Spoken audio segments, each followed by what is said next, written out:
Hello guys, welcome to lecture 8 friction का और आखिरी लेक्चर है आज।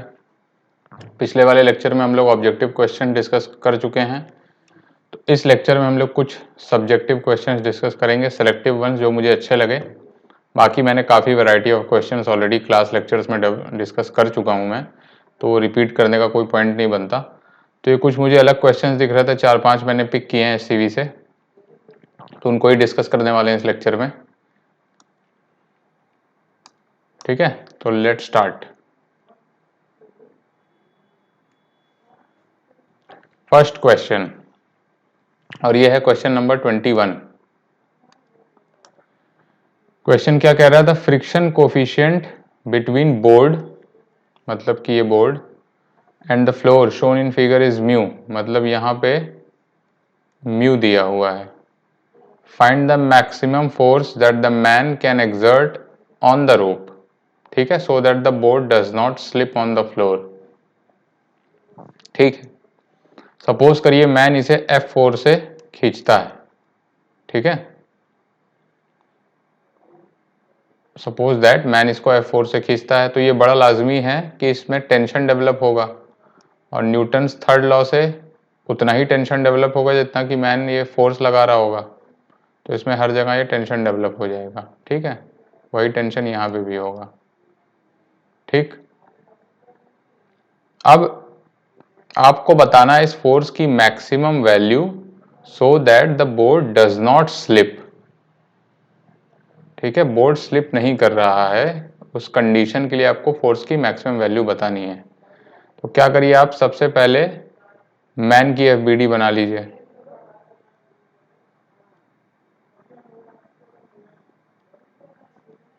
ये थोड़ी गंदी सी फिगर है, पर इसी से काम चलाना पड़ेगा।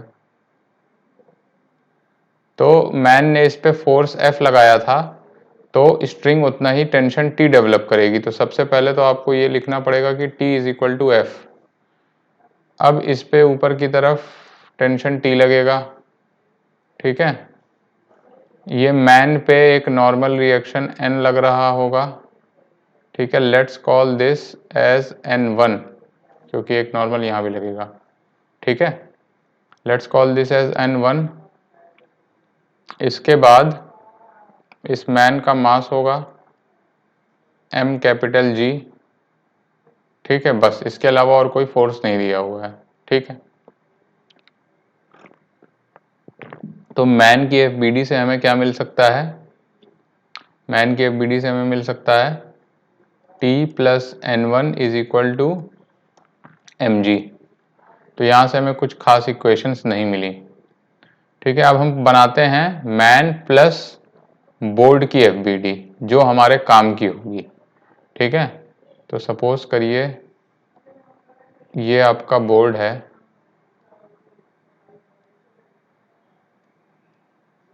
और अगेन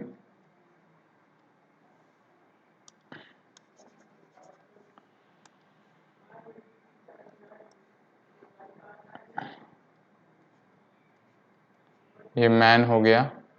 तो इस पे अब T लग रहा होगा, इस पे ऊपर की तरफ N2 लगेगा।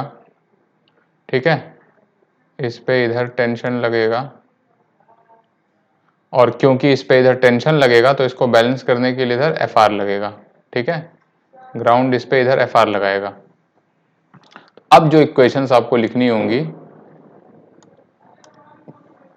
कि वो ये होगी कि T और इसका वेट, सॉरी इसका वेट भी होगा, दिस इज M और दिस इज M, तो टोटल वेट एक्ट होगा नीचे की तरफ, that is M plus M times G। ठीक है, तो वर्टिकल डायरेक्शन की सबसे पहले इक्विलिब्रियम की इक्वेशन लिखिए, तो बनेगा T plus N2 is equal to M plus M times G। तो यहाँ से आप N2 की वैल्यू निकाल सकते हैं, M plus M G minus T, ये हो गई फर्स्ट इक्वेशन। ठीक है, इसको बोल दीजिए X, इसको बोल दीजिए Y। तो अलोंग Y आपने पहले लिख लिया। अब अलोंग X पे आ जाइए, क्योंकि बॉडी स्लिप नहीं कर रही है, बोर्ड स्लिप नहीं कर रहा है। ठीक है, तो वो भी स्टैटिक इक्विलिब्रियम में है। तो along x की भी इक्वेशन आप लिख लीजिए इससे। तो along x से क्या इक्वेशन बन रही है, t is equal to F R. ठीक है,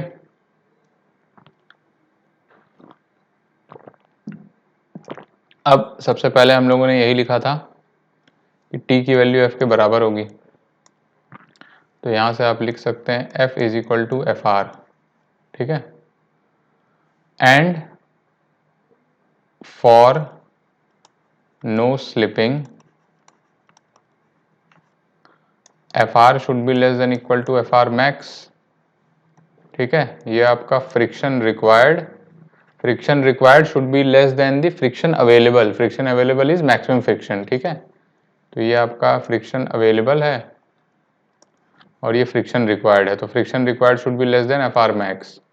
अब एफ आर की वैल्यू एफ है और एफ आर मैक्स की वैल्यू हो जाएगी म्यू इंटू एन टू। ठीक है, तो F should be less than equal to mu और एन टू की वैल्यू आप डाल दीजिए। What is N two, M plus M G minus T, M plus M times G minus T. T की value मैं फिर से एफ लिखूंगा, तो ये बन जाएगा F times 1 plus mu should be less than equal to mu M plus M G. F आपका बड़ा अच्छा सा बन जाता है mu M plus M times G upon 1 plus, ये हो गई एफ आपका इतने से कम होना चाहिए। ठीक है, क्या है इसमें मेन इक्वेशन कि नो स्लिपिंग के लिए required friction is less than equal to maximum available friction, यही आपकी मेन कंडीशन है और इसी से आराम से सॉल्व हो जाता है। ठीक है, और जो एक मेन पॉइंट यह था कि जो टेंशन डेवलप होगा वो फोर्स के बराबर होगा, तो यही पे इसमें क्रिटिकल पॉइंट है। इसकी एफबीडी से हमें कुछ नहीं मिला तो इसको क्रॉस कर देंगे, इसकी एफबीडी से मैं सारा खेल इसकी कंबाइंड एफबीडी बनाने से हुआ है। ठीक है, नेक्स्ट क्वेश्चन पे चलते हैं। Question number 24, the friction coefficient between two blocks shown in figure is mu. यहाँ का फ्रिक्शन कोफिशिएंट म्यू दे दिया, but the floor is smooth. Okay, ये म्यू 0 है। What maximum horizontal force F can be applied, कितना maximum force F apply कर सकते हैं without disturbing the equilibrium of the system, मतलब सिस्टम रेस्ट पे है, इक्विलिब्रियम में है। ठीक है, सिस्टम रेस्ट पे है और इक्विलिब्रियम में है, तो हम लोग कितना मैक्सिमम फोर्स अप्लाई कर सकते हैं। चलिए ठीक है, इसको भी देख लेते हैं। सपोज करिए वो फोर्स F है, तो अब जरा इसकी एफबीडी बना लेते हैं।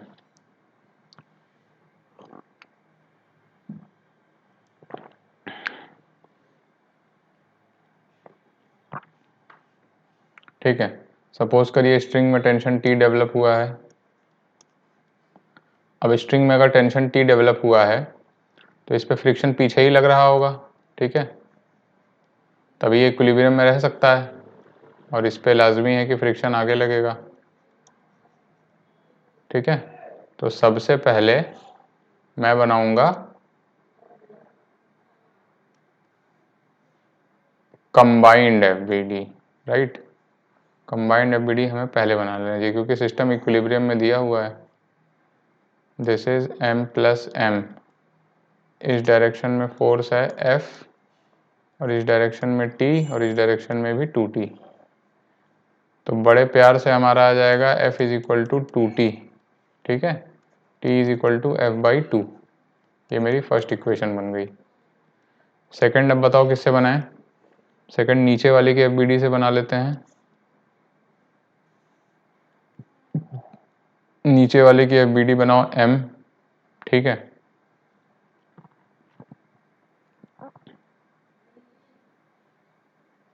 अच्छा हाँ एक चीज मैं बताना भूल गया, इसमें मैक्सिमम हॉरिजॉन्टल फोर्स की बात कर रहा है। एक F का रेंज होगा इसके इक्विलिब्रियम के लिए। ठीक है, एक पर्टिकुलर F मिन से लेके F मैक्स तक, तो F मिन में तो टेंशन डेवलप ही नहीं होगा, सिर्फ फ्रिक्शन ही उसे बैलेंस कर देगा। ठीक है, उतना ही फ्रिक्शन लग के F मिन जब इसका सॉरी इसका F मिन जब होगा तो इसमें ये स्टैटिक फ्रिक्शन इसे वो करेगा, लेकिन जब F मैक्स पे आएंगे तब इसे टेंशन भी सपोर्ट कर रहा होगा। ठीक है, पर इस केस में आपको ये भी देखना होगा कि यहाँ पर म्यू 0 दिया है, ठीक है। तो अगर इस पे फ्रिक्शन लग भी रहा है, ठीक है, फ्रिक्शन इस पे किसी भी डायरेक्शन में लगेगा ऊपर, तो उसका एग्जैक्ट ऑपोजिट नीचे वाले पे लगेगा, और अगर एग्जैक्ट ऑपोजिट नीचे वाले पे लगेगा तो बिना टेंशन के वो स्लिप कर जाएगा।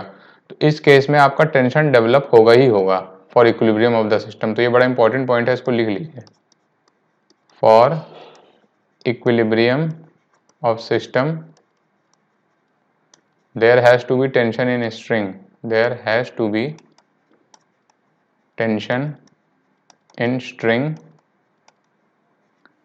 because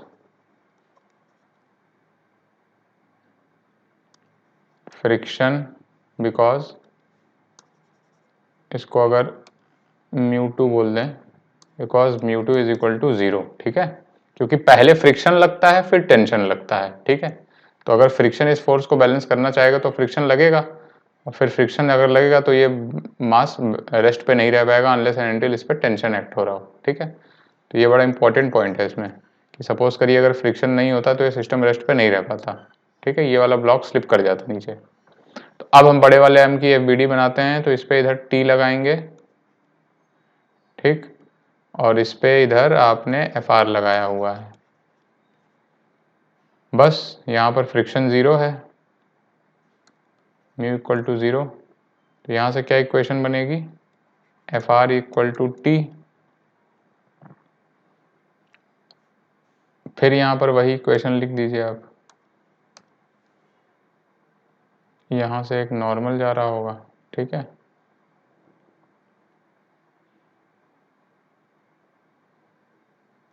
ऊपर से एक N1 होगा, ओके।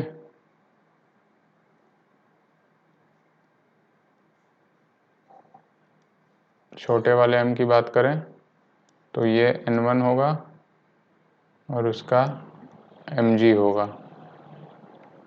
तो अगर मैं FBD बनाऊं ऊपर वाले ब्लॉक की तो N1 इक्वल टू mg हो जाएगा, ठीक है, इसमें इधर ये mg हो जाएगा, ठीक। तो आपका बड़े प्यार से बनेगा n equal to N1 plus M G is equal to m plus m times g, ठीक। F R equal to T आया मेरा second equation. For no slipping again आप वही स्टैंडर्ड अपना यूज करोगे, F R should be less than equal to F R max, ठीक है। F R क्या है मेरा टी, और टी की वैल्यू क्या है एफ बाई टू, तो F by T should be less than equal to what is maximum tension, what is maximum friction, that is mu times friction की मैक्सिमम वैल्यू निकालनी है। तो फ्रिक्शन की मैक्सिमम वैल्यू क्या होगी, म्यू n1 होगी, not mu n, ठीक है, म्यू n1 होगी।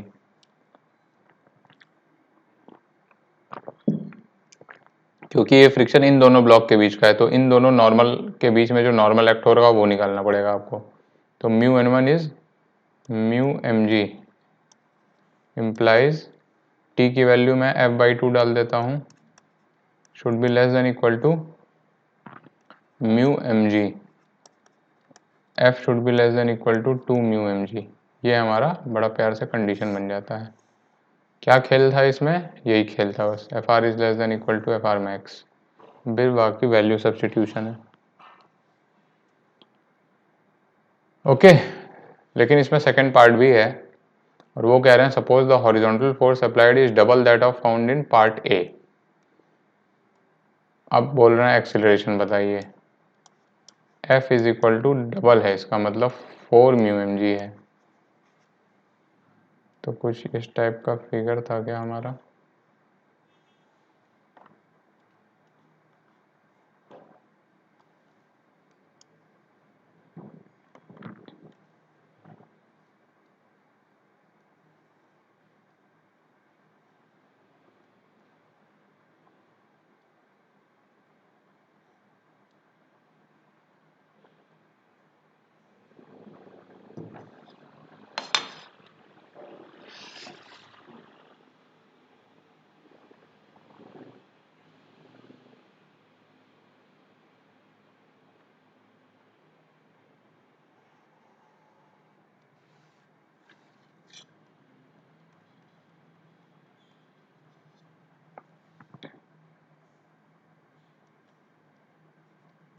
अब जब डबल फोर्स से खींच रहे हैं पिछले बार के तो ऑब्वियसली स्लिपिंग होगी। तो अगर इसका एक्सेलरेशन आप मान लो इधर ए की तरफ, तो बड़ा आसान है कि इसका इधर ए होगा क्योंकि कंस्ट्रेंट है सेम स्ट्रिंग से। ठीक है, तो जो जितने एक्सेलरेशन से ये इधर जाएगा उतने एक्सेलरेशन से ये इधर जाएगा। ठीक है, वंस अगेन टेंशन आप बना सकते हैं।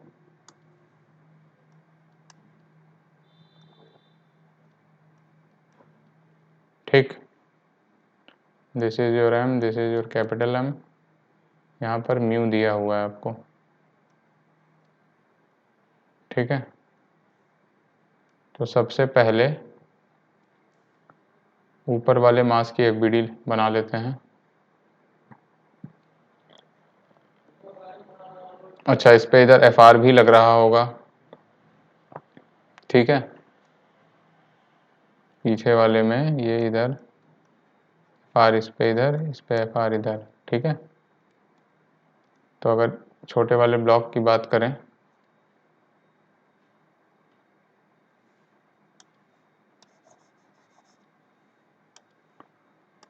अपर ब्लॉक एफबीडी एम था, इधर टेंशन टी, इधर फोर्स एफ और इधर एफ आर। एफ आर तो जब रिलेटिव मोशन हो रहा है तो अपनी मैक्सिमम वैल्यू लगेगी और वो कितना होगा, म्यू एन वन के बराबर होगा। ये एन वन हो गया और ये एम जी हो गया।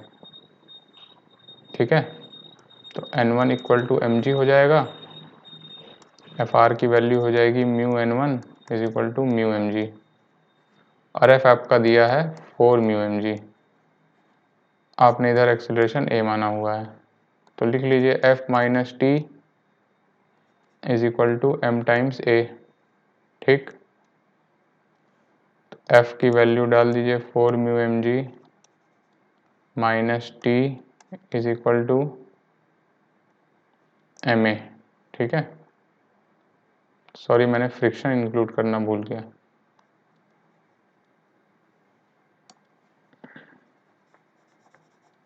Four mu M G minus T minus F R कितना है मेरा, म्यू एम जी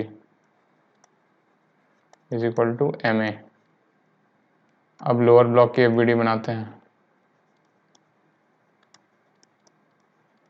इसको आप कह लीजिए फर्स्ट इक्वेशन। तो लोअर ब्लॉक की एफबीडी बनेगी सिंपल सी, इस पर एक टेंशन टी होगा और इधर होगा एफ आर, बस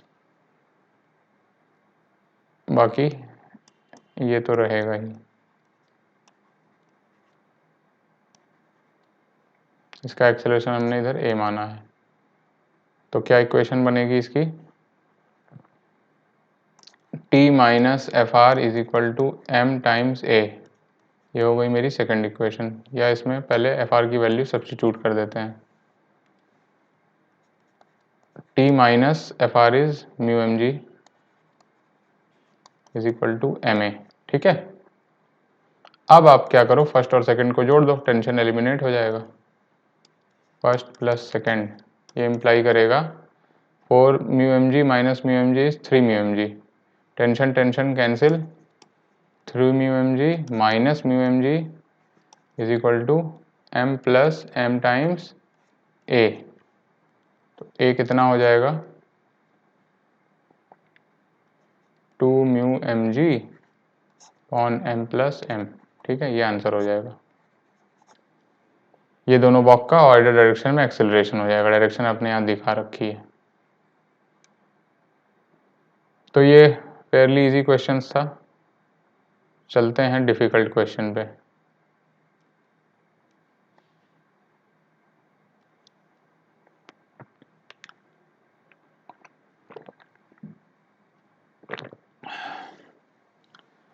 कह रहे हैं कि find the acceleration of block of mass m, capital M, in situation of figure, the coefficient of friction between two blocks is mu one, यहाँ पे म्यू वन दिया है, and that between the bigger block and the ground is mu two.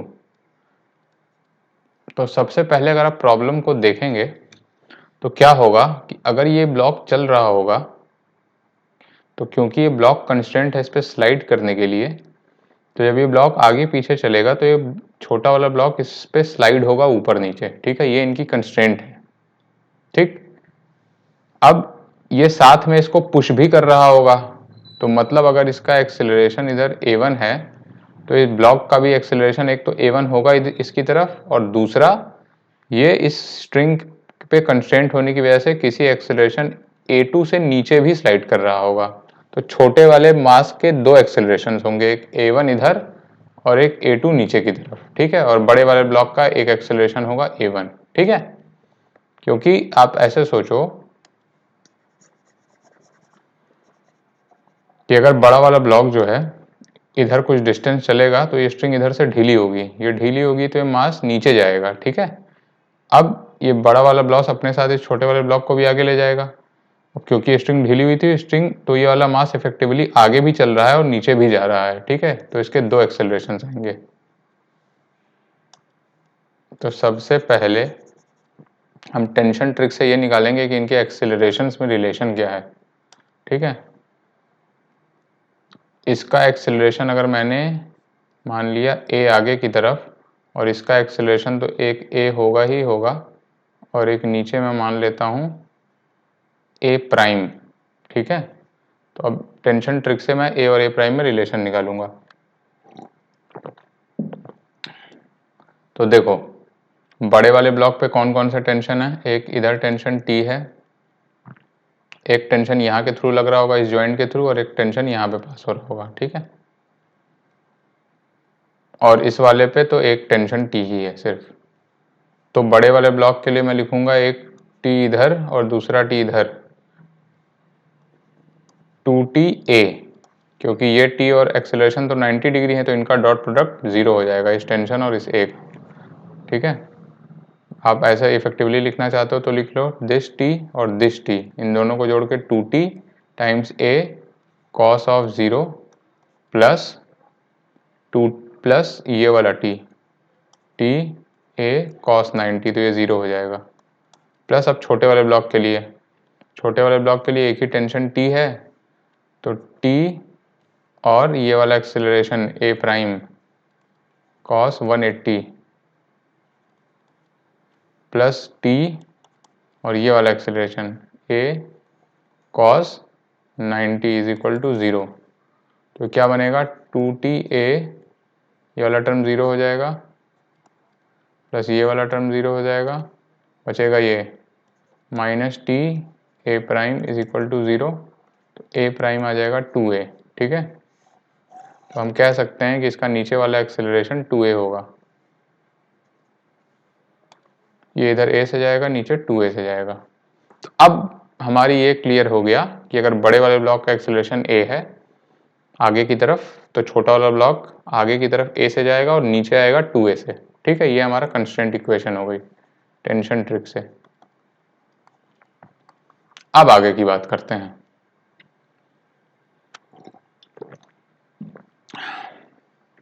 हमें दोनों block के एक्सेलरेशंस निकालने हैं, मतलब हमें यही A निकालना है, ठीक है। तो अब जो हमें BD बनाएंगे वो ध्यान से बनाएंगे बहुत ही। सबसे पहले हम लोग क्या करते हैं, यहाँ के सारे फोर्सेस जो है वो सेकंड N2 से दिखाएंगे, ठीक है। N2 हो गया, यहाँ का फोर्स हम लोग N1 से दिखाएंगे, इनके इनके बीच नॉर्मल जो लग रहा होगा। तो अब देखो आप, थोड़ा सा मुझे डिलीट करने दो ये,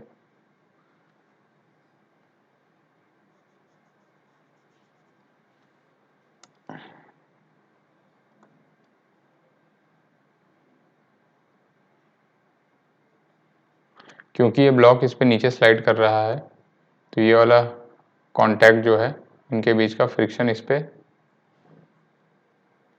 ऊपर की तरफ लगाएगा, ठीक है। ये होगा FR1, क्योंकि इसको हमने 1 बोला हुआ है। फिर इधर आएगा आपका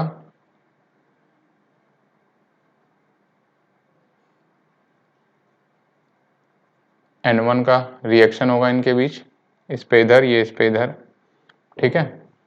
इसका वेट होगा ही होगा। तो अगर मैं सिंपल स्मॉल वाले ब्लॉक की FBD बनाऊं ठीक है, let's make it with red colour.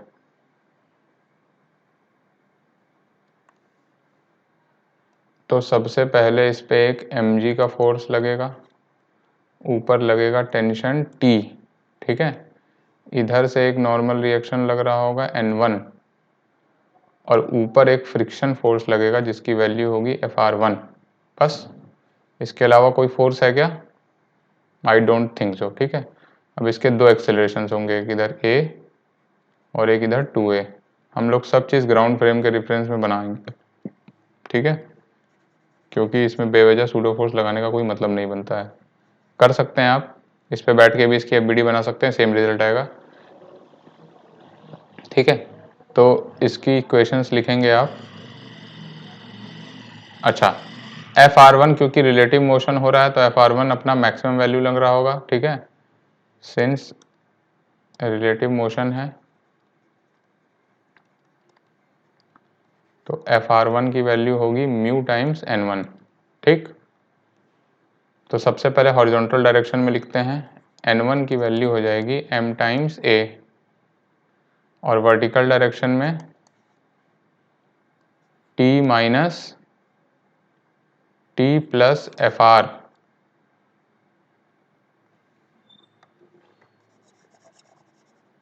Acceleration हमने नीचे माना है तो mg पहले लिखेंगे, mg minus T minus Fr1 is equal to m times 2A। ठीक है, ये मेरी सेकंड इक्वेशन। तो अब आपने क्या करना है, आपको इधर Fr1 की वैल्यू पुट कर देनी है, mg minus T minus Fr1 is mu N1 is equal to 2Ma।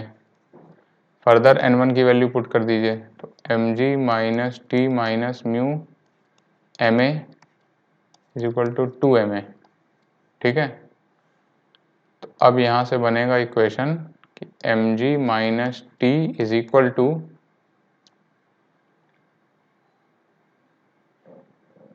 Mu plus 2Ma। ठीक है, ये हमारी थर्ड इक्वेशन बनी और यही हमारे काम की है।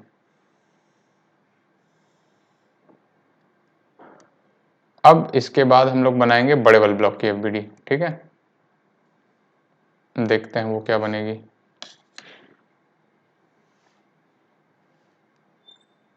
इसको मैं दूसरे कलर से बनाऊंगा।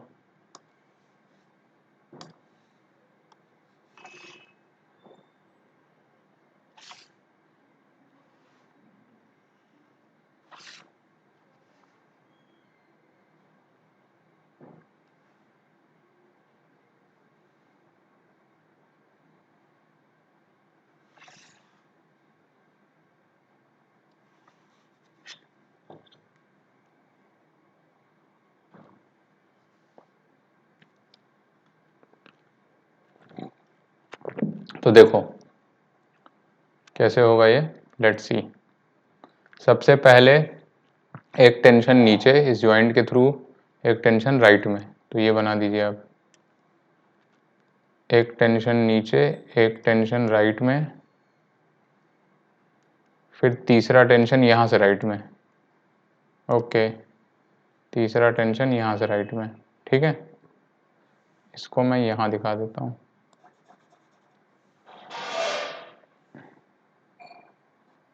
टी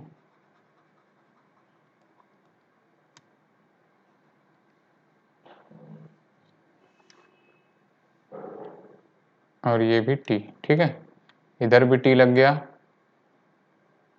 अब ये जो फ्रिक्शन इस पे Fr1 इधर लगाया था वो Fr1 इस पे नीचे की तरफ लगेगा।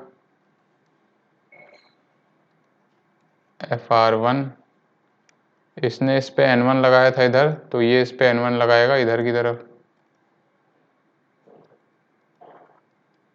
ठीक है, यहाँ का तो हमारा कहानी हो गया पूरा। ठीक है, अब आते हैं इधर की तरफ, N2 लगाएगा ग्राउंड और ग्राउंड लगा रहा होगा फ्रिक्शन, क्योंकि हमने इसका एक्सेलरेशन आगे मानने वाले हैं A से, तो ग्राउंड लगाएगा Fr2। ठीक है, तो अब इसकी इक्वेशंस लिखते हैं। इक्वेशंस पहले हॉरिजॉन्टल में लिख लेते हैं, या पहले वर्टिकल में लिखिए। वर्टिकल में तो बैलेंस करना पड़ेगा फोर्स, ठीक है। हम लोगों ने पिछले में गड़बड़ किया है क्या कुछ? नहीं गड़बड़ किया, ठीक। सब में दोनों में लिया, एक में एम ए लिया, एक में 2a लिया, ठीक। तो इक्वेशन अगर वर्टिकल की आप लिखें तो क्या क्या फोर्सेस हैं? एक Fr1 है, N2 है और इसका वेट, ठीक है, that is mg, capital mg। तो नीचे की तरफ Fr1 है, टेंशन है, तो आएगा आपका Fr1 प्लस टेंशन ये वाला plus Fr1 plus mg is equal to N2, ठीक। What is Fr1? ये आपने ऑलरेडी निकाल रखा है। Fr1 is nothing but mu N1 और N1 की वैल्यू ma थी, तो म्यू ma है गई Fr1 की value. Mu ma plus T plus mg is equal to N2, ठीक है। ये मेरा फोर्थ इक्वेशन बन गया, N2 की वैल्यू आ गई यहाँ से। अब लिखते हैं हॉरिजॉन्टल डायरेक्शन में। हॉरिजॉन्टल डायरेक्शन में देख लीजिए, हमें इधर एक्सेलरेशन ए माना है तो इधर की तरफ पहले वाला फोर्स लिखेंगे, एक टेंशन टी ए, दूसरा टेंशन टी ए, ठीक है। दो राइट साइड में मिला हमें 2t। N1 आपका लेफ्ट साइड में है और Fr2 लेफ्ट साइड में है। 2t minus N1 minus Fr2, ठीक है, is equal to m times a। अब क्योंकि रिलेटिव मोशन है तो Fr2 आपका कितना होगा? मैक्सिमम होगा, and that is mu N2। Fr2 should be equal to mu N2, ठीक। और N1 की वैल्यू कितनी है? N1 की वैल्यू तो आप ऊपर से लिख ही सकते हैं, ma, ठीक है। तो चलिए वैल्यू डाल देते हैं इसमें, 2t minus ma minus mu times N2 की ये पूरी वैल्यू डाल दीजिए, म्यू ma प्लस म्यू गड़बड़ ले लिया हमें लगता है मैंने, म्यू1 म्यू2 है आई गेस। तो ये था म्यू1 और ये है म्यू2, ये म्यू1 है एंड दिस इज योर म्यू2। या इसको करेक्ट कर लीजिए सब जगह, यहाँ पर म्यू2 है, वहाँ ऊपर दो म्यू दिया हुआ है आपको, ये म्यू2 दिया है, ये म्यू1 दिया है, तो इसको आप लोग प्लीज़ करेक्ट कर लीजिए, मैंने सेम ले लिया गलती से। कोई फ़र्क नहीं पड़ता, Fr2 की वैल्यू म्यू2 N2 हो जाएगी, N2 की जगह आप ये डाल देंगे mu N ma plus T plus mg, ठीक है। सो बन जाएगा आपका 2t माइनस N1 की वैल्यू ma आती है, माइनस Fr2 की वैल्यू म्यू2 टाइम्स N2 आ गई, ठीक है। तो 2t minus N1 minus Fr2 is equal to ma, ये आपकी इक्वेशन बन गई। इसको कह लीजिए आप लोग फिफ्थ इक्वेशन। तो इक्वेशन 3 देखना है,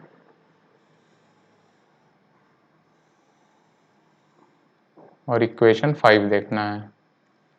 इक्वेशन 3 एंड 5 क्या क्या वेरिएबल है हमारे? t वेरिएबल है और a वेरिएबल है। यहाँ क्या क्या है? t एंड a, बाकी चीज़ें हमें पता हैं। 2 इक्वेशंस एंड 2 वेरिएबल्स, ठीक है। तो काइंडली से सॉल्व करके आंसर बताइए t और a की वैल्यू, ठीक है। थोड़ा सा कॉम्प्लेक्स दिख रहा होगा बट आराम से आप कर सकते हैं, इसमें कोई ऐसा बड़ी बात नहीं है। सब एक तरफ a ले लीजिए, एक तरफ t ले लीजिए, t से t कैंसिल कर लीजिए इसमें, and then you can easily solve for a। थोड़ी सी बड़ी वैल्यू आएगी पर आ जाएगी।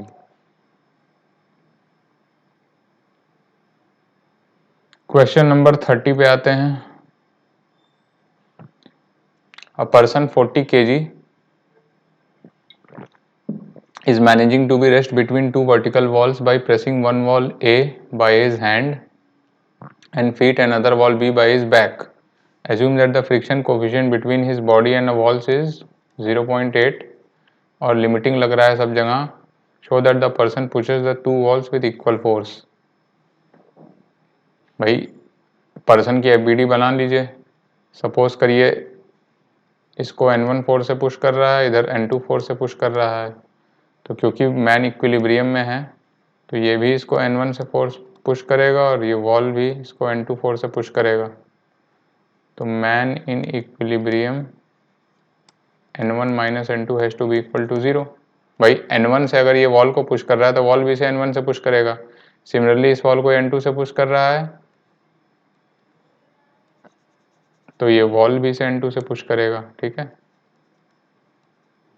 ये डिस्ट्रीब्यूटेड है N2 इधर इधर में। ठीक है, तो N1 minus N2 equal to 0 हो जाएगा तो N1 इक्वल टू N2 हो जाएगा। ये तो कोई क्वेश्चन ही नहीं है। फिर कह रहा है find the normal force exerted by either wall on the person. तो जब ये दोनों फोर्सेस बराबर हैं दोनों साइड के, तो आपको पता है इसकी इक्विलिब्रियम वर्टिकल डायरेक्शन में कैसे बनेगी। इधर से एक Fr1 लग रहा होगा, इधर एक Fr2 लग रहा होगा और नीचे इसका मेट mg होगा। तो Fr1 plus Fr2 is equal to mg। Fr1 limiting दिया हुआ है आपका,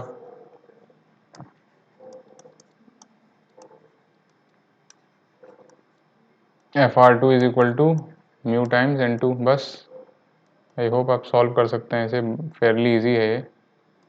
mu times N1 plus N2 is equal to mg। N1 is equal to N2 है, म्यू की वैल्यू 0.8 है,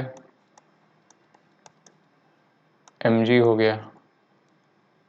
तो N1 की वैल्यू हो जाएगी mg अपॉन 1.6। ठीक है, m और g की वैल्यू डाल दीजिए, आंसर आ जाएगा। ठीक है, ये फेयरली इजी क्वेश्चन था। आई गेस आप लोग ये खुद से कर पाए होंगे। चलते हैं नेक्स्ट क्वेश्चन पे।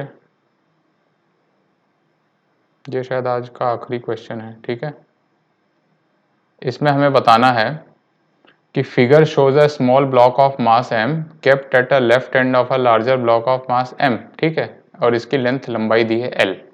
फिर कह रहा था system can slide on a horizontal road. Horizontal road पे स्लाइड कर रहा है सिस्टम। ठीक है, द सिस्टम इज स्टार्टेड, मतलब अब इसको स्लाइड करने के लिए स्टार्ट कर दिया गया with an initial velocity v। पूरे सिस्टम को v वेलोसिटी से आगे भेज दिया गया। फिर कह रहे हैं friction coefficient between the road and the bigger block is mu and between the block is mu by 2। इनके बीच में म्यू बाई 2 है और रोड और इस बड़े ब्लॉक के बीच में म्यू है। Find the time elapsed before the smaller blocks separates from the bigger block. ठीक है, अब क्या होगा कि आपने सिस्टम को v से आगे भेज दिया, क्योंकि दोनों में फ्रिक्शन कोफिशिएंट अलग अलग है। ऊपर फ्रिक्शन कोफिशिएंट कम है, नीचे फ्रिक्शन कोफिशिएंट ज़्यादा है। तो क्या होगा कि इस पे ये धीरे, ये ऊपर वाला ज़्यादा तेज चलेगा रिस्पेक्ट टू नीचे वाले के। तो ऊपर वाला इसमें धीरे धीरे आगे बढ़ते बढ़ते बढ़ते बढ़ते आगे इस पे सेपरेट हो जाएगा। ठीक है, तो क्या होगा कि मान लो इसका एक्सेलरेशन a1 है तो इसका a2 होगा। ठीक है, अब a2 ज़्यादा होगा तो ये इसके रिस्पेक्ट में आगे बढ़ता चला जाएगा और फाइनली एक टाइम के बाद जाके सेपरेट हो जाएगा। तो आपको वही टाइम बताना है कब सेपरेट होगा। ये भी समझ में आ रहा है कि दोनों का एक्सेलरेशन क्यों अलग होगा, क्योंकि ऊपर का फ्रिक्शन कम है तो इसका एक्सेलरेशन ज़्यादा होगा।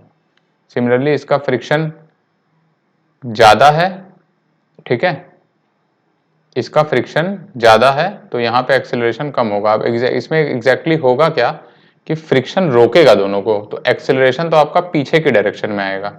लेकिन क्योंकि इसको इसकी वेलोसिटी कम करने वाला फोर्स, इसको मैं इस तरह दिखाता हूँ आपको ज़्यादा समझ में आएगा।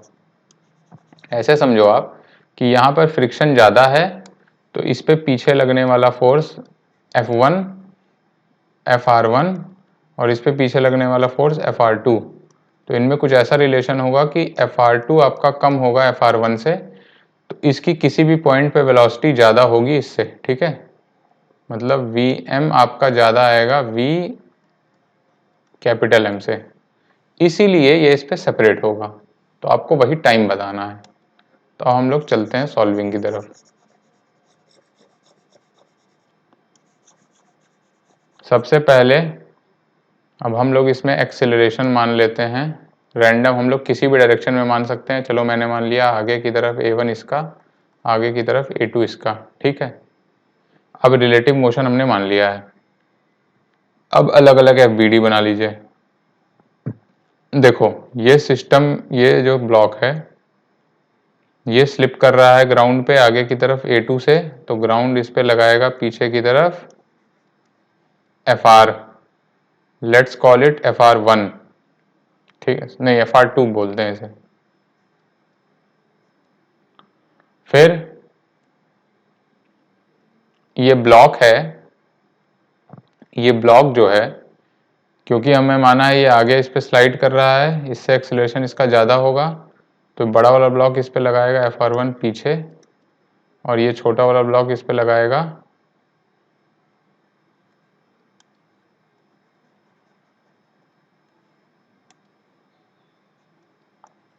FR1 आगे, ठीक है। इसको हम आगे A2 से बना देते हैं। तो छोटे वाले ब्लॉक की FBD पहले बनाते हैं। इस पे इधर लग रहा है FR1 mg, और ये N1 बोल देते हैं, और इस पे इधर A1 मान लिया हमने। तो एक ही फोर्स है फ्रिक्शन, तो ये मास m टाइम्स A1 हो जाएगा, ठीक है। क्योंकि हमने पीछे मान लिया है तो ऑब्वियसली यहाँ माइनस लग जाएगा। ओके, N1 की वैल्यू क्या होगी, mg के बराबर होगी। अब क्योंकि ये रिलेटिव मोशन हो रहा है तो FR1 की वैल्यू FR1 मैक्स होगी, and that is mu N1, ठीक है। ये μ/2 है, तो यहाँ से आपका बन जाएगा equation μ/2 mg is equal to minus ma1। तो m से m कैंसिल होके a1 की वैल्यू आ जाएगी माइनस μ/2g, ठीक है। ये फर्स्ट इक्वेशन बनी। अब बड़े ब्लॉक की FBD बनाते हैं।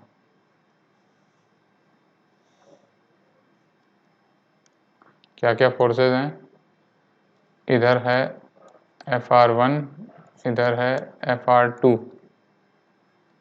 इधर है N2, इधर है N1, और क्योंकि ये m मास का है तो इसका मास हो जाएगा mg। इसके अलावा देख लो और कोई फोर्सेस हैं कि नहीं है, और कोई फोर्सेस तो है नहीं, ठीक है।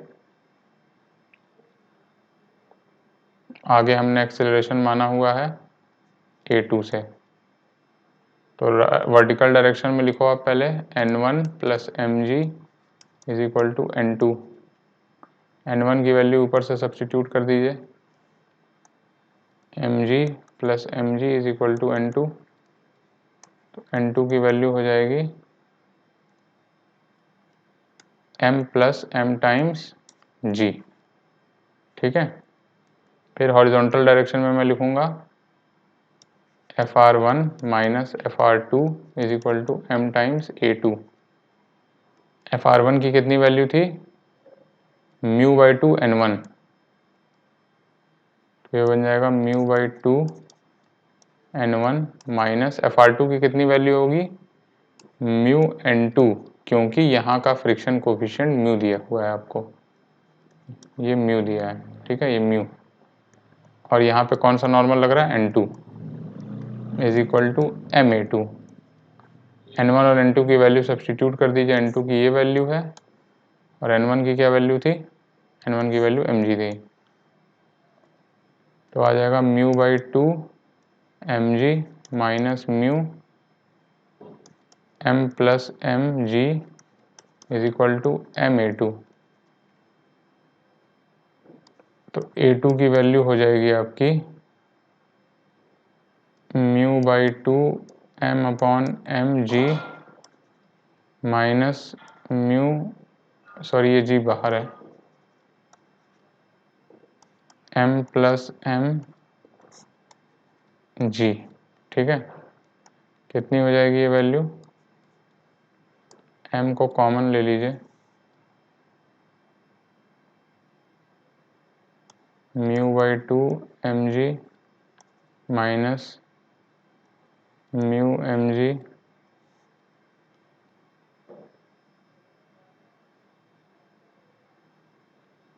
Minus mu capital M G, ठीक है।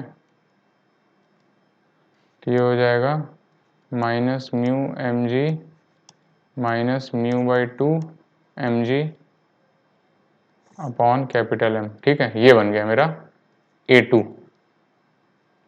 पहला इक्वेशन आया था मेरा A1 का फर्स्ट इक्वेशन, और ये मेरा A2 है सेकंड इक्वेशन, ठीक है। अब मैं क्या करूँगा कि मुझे सेपरेशन निकालना है, ठीक है। तो पहले तो मैं रिलेटिव एक्सेलरेशन निकाल लेता हूँ।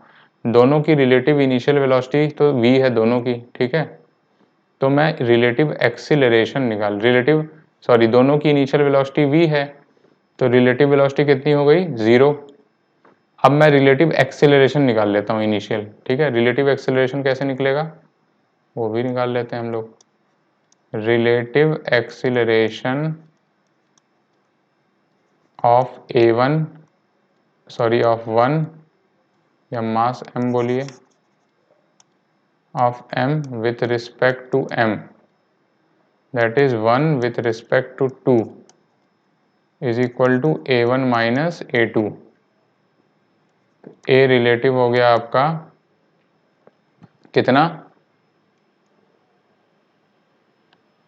पहला टर्म था minus mu by 2g, minus mu by 2g। अभी आगे की तरफ है क्योंकि हम माइनस ऑलरेडी लगा ही रहे हैं। Minus mu M G minus mu by 2 M G upon m, ठीक है। तो ये हो जाएगा आपका how much will it be, minus mu by 2g plus mu G, ठीक है। ये माइनस प्लस हो जाएगा और ये mm कैंसिल हो जाएगा, फिर अगेन ये माइनस माइनस प्लस हो जाएगा और ये बन जाएगा mu by 2 m upon M ji.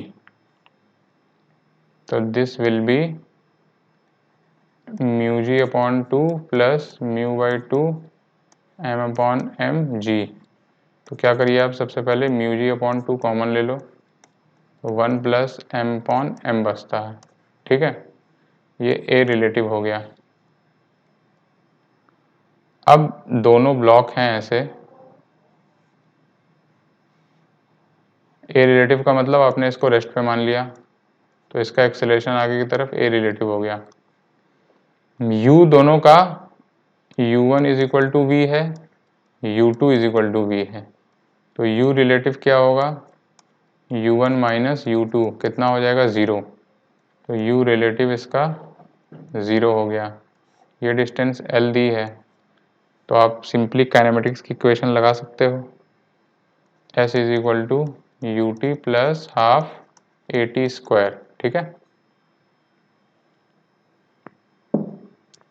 S की वैल्यू L है, U की वैल्यू 0 है, हम लोग U रिलेटिव ले रहे हैं, ठीक है। ये आप ऐसे सिंपली पहली बार में लिख दो। रिलेटिव डिस्टेंस कितनी चल रहा है, S relative is equal to U relative times T plus half A relative times T का स्क्वायर। तो S रिलेटिव की वैल्यू मेरी L है, U रिलेटिव की वैल्यू 0 है, तो डाल दीजिए L is equal to 0 plus half A relative का T स्क्वायर। तो T की वैल्यू मेरी आ जाएगी 2L अपॉन A रिलेटिव का under root. So T is equal to 2L upon A relative. A relative कितना है मेरा,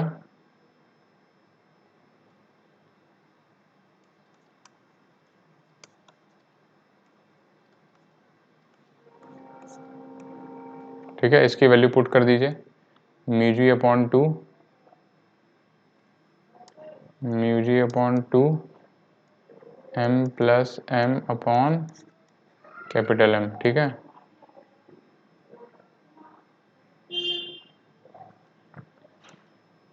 सो T की वैल्यू हो जाएगी अंडर रूट